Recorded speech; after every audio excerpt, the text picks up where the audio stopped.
other half of the Need for Speed Hot Pursuit solo game is the racer career, which is not as simple as you might expect. This is the one that probably would be the most familiar to anyone who's even played a racing game. You want to drive fast and you want to win.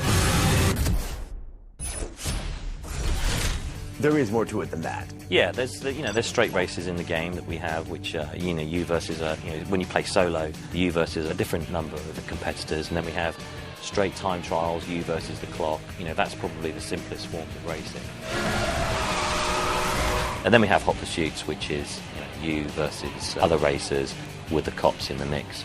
Suspect is driving aggressively. When you're doing hot pursuit, obviously you want to get away from the cops so you can actually engage the cops and try to destroy them. Which dangerous, but pretty effective. It's high risk, yeah. As the game progresses, the cops start coming after you with more than just their car, so they can call in support. But you're not sort of alone with just your car. As their support becomes available to you, you also start getting access to spike strips, EMPs, jammers, and turbos.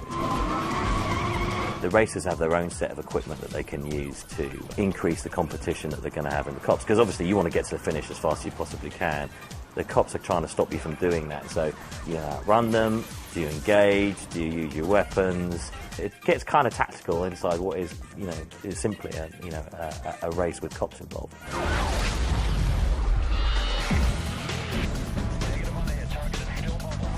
You're not just trying to get away from the cops, you're trying to beat the other racers. So This is the studio that made Burnout, and so I think everyone's thinking, is there a takedown that that you are at least encouraged to engage in? Everything that you do earns you bounty. Finishing position, cost to state, so taking on that cop and wrecking him is going to earn you a chunk of bounty.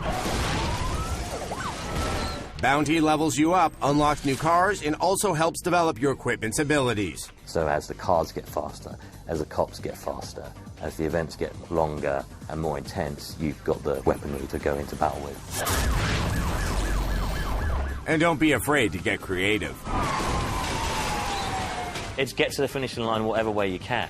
Spike strips aren't just to be used against the cops. I'm going to drop it on the person who's in second place because I want to win.